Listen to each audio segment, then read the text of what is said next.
After more than 20 years living across the pond, I say and do some very British things that I don't recognize as things that I grew up with.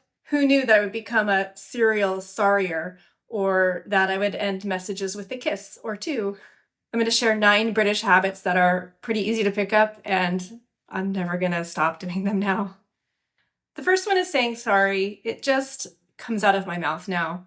If I'm walking around somebody in the supermarket, we're both saying sorry. The more severe the near collision, the more sorries you say. So sometimes it comes out like, sorry, sorry, sorry. At least I do that. And anyway, it's so endearing. I'm not quitting now. The second one is signing off messages with a kiss. The first time I encountered this was in written letters. I had pen pals when I was younger, and I was very baffled. So I think I ended up asking about that. So that's how I knew early on what that meant. But over time, you started seeing it in text messages, in Messenger. I've even had replies from Facebook Marketplace have XX in them. Typically, I think it's reserved for people you're close friends with or, maybe romantically involved.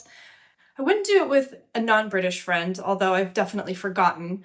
I've also had this slip up where I've accidentally sent it to my boss, which is a bit unfortunate, but I assume that others have had that slip up too.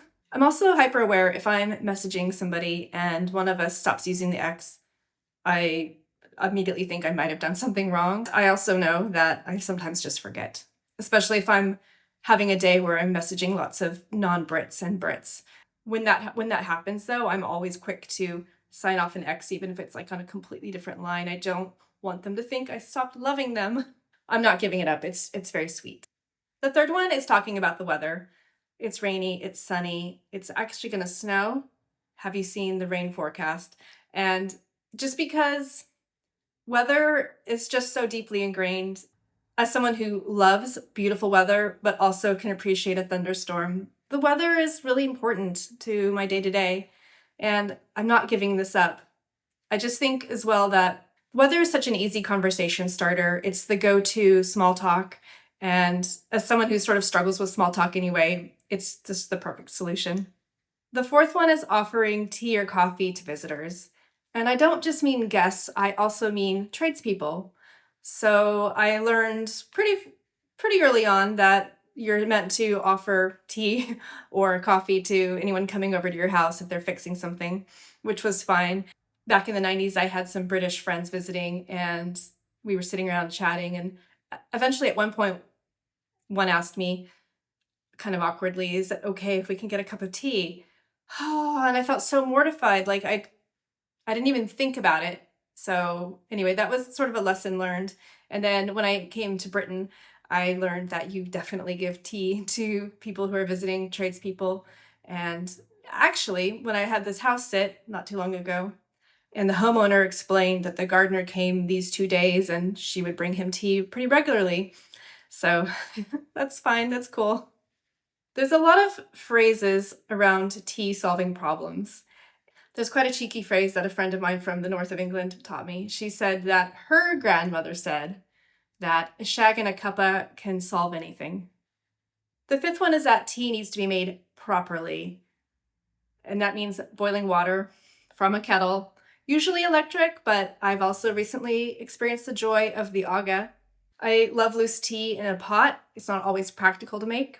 The main thing is that the tea is brewed properly, the right temperature, and the right length. I actually just go by smell now. I can tell when it's ready. Growing up, we were guilty of microwaving water in a mug. And yeah, it never tasted right. But anyway, now I know, so I will never be giving up my kettle. Do me a favor and share your favorite phrase that you've heard related to tea in the comments. The sixth one is that I'm going to never give up on having a cheeky pint in a proper pub.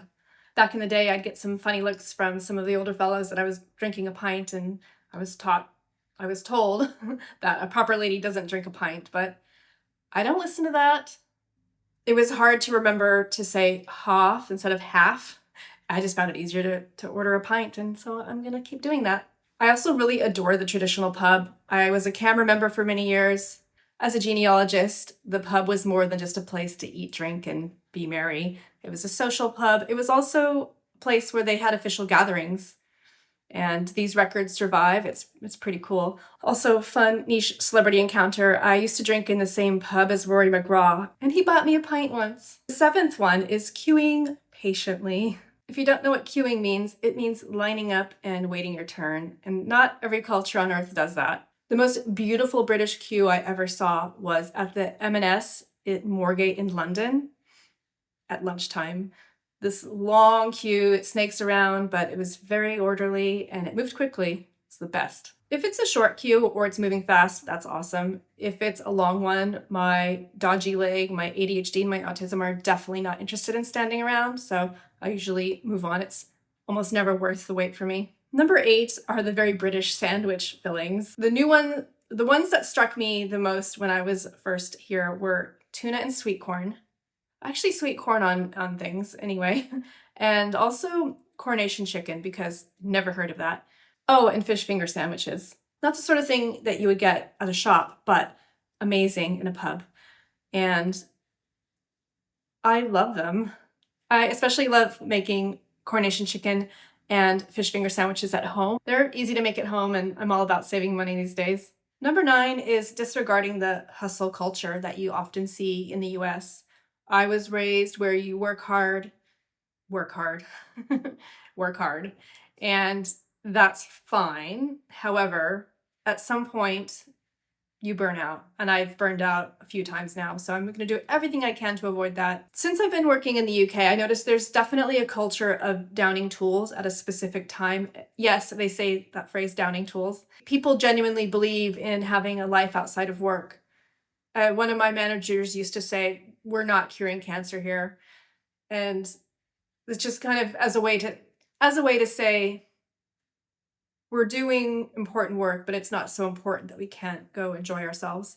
I also think if you are working on curing cancer, you still need a break. There's actually, now that I think about it, there's probably quite a few British habits that I will probably never pick up. Some of them are food related.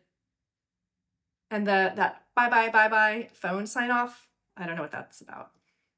I also have some American habits that I've completely dropped, but these are going to be separate videos. So hit subscribe if you want to see those. I'll see you in the next video.